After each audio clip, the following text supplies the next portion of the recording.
Merci beaucoup, Président. May nuyu Monsieur le ministre ak seeni collaborateurs di nuyu samay collègues honorables députés yi di féliciter le rapporteur général, Monsieur Idrissa Baldé, et son équipe pour la qualité du rapport. Donc je vois qu'il y a des efforts considérables qui ont été faits sur la forme. Donc je le félicite pour cela. Malgré tout, nous avons noté quelques pistes d'amélioration, notamment l'utilisation des sigles et qui ne sont pas, en tout cas, explicités. Dans tout le rapport, il y a des sigles, Promoville, PUDC, Puma, bon, AIBD, BRT, alors que, comme c'est un rapport qui démarre, donc on doit pouvoir donner, en tout cas, les noms complets, ensuite utiliser les sigles comme on voudra. Ensuite, à la page 14, il y a une formulation, à mon avis, qu'il faut revoir. Excusez-moi, je dis à la page 14, mais c'est à la page 15, troisième paragraphe. C'est là où vous dites que la dernière phrase, il s'agit donc d'un programme qui transcende les systèmes électoraux. Je pense que ici la bonne formule, c'est qu'un programme qui transcende les échéances électorales. Donc il ne s'agit pas du système électoral, mais c'est les échéances électorales. Donc puisque dans la phrase précédente, vous donnez un peu les différentes dates des revues qui vont se dérouler après, en tout cas, ou avant l'élection, après l'élection présidentielle du 25 février 2024.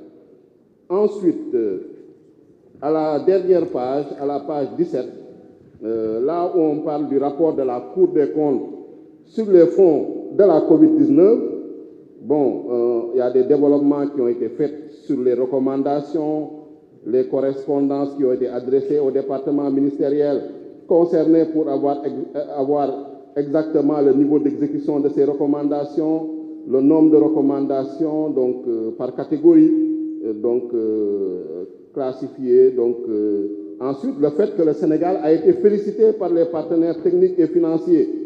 Donc, l'audit a été fait par la Cour des comptes.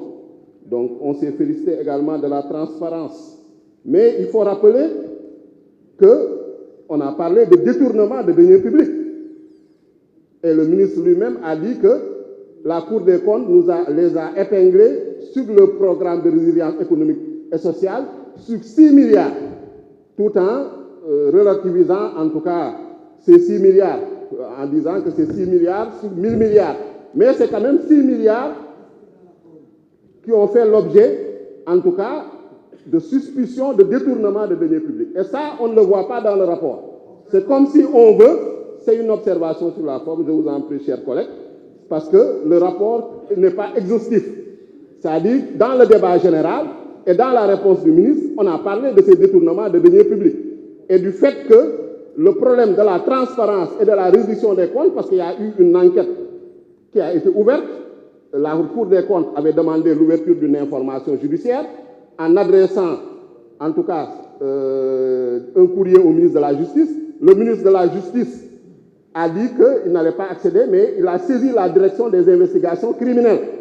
Et des DAGE ont été entendus, même si jusqu'à présent, on ne voit aucune, en tout cas, garde à vue, aucune condamnation, aucun mandat de dépôt, etc. Mais de toute façon, il y a des suspicions de détournement de deniers publics et il y a des DAGE qui ont été convoqués. D'ailleurs, en commission, on a eu à interpeller des DAGE de certains ministères. Donc cela, on ne le retrouve pas dans le rapport et que pour que le rapport soit exhaustif, il faut qu'on parle également de ces problèmes-là de détournement de deniers publics qui ont été faits dans le cadre des fonds force Covid-19. Parce que c'est bien de parler des recommandations qui sont en train d'être mises en œuvre, c'est bien de parler de la transparence, mais quand il y a des gens qui sont épinglés pour des fautes pénales, il y en a certains d'autres, on a parlé même des fautes de gestion, certains qui sont passifs de la chambre de discipline financière de la Cour des comptes pour des fautes de gestion, et cela le ministre l'avait relevé. Mais ce qui relève de la dimension pénale, je pense qu'il faut qu'on en parle dans le rapport. Donc je vous remercie, monsieur le rapporteur général. Merci beaucoup. Merci.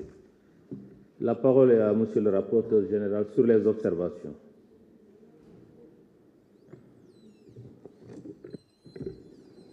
Merci.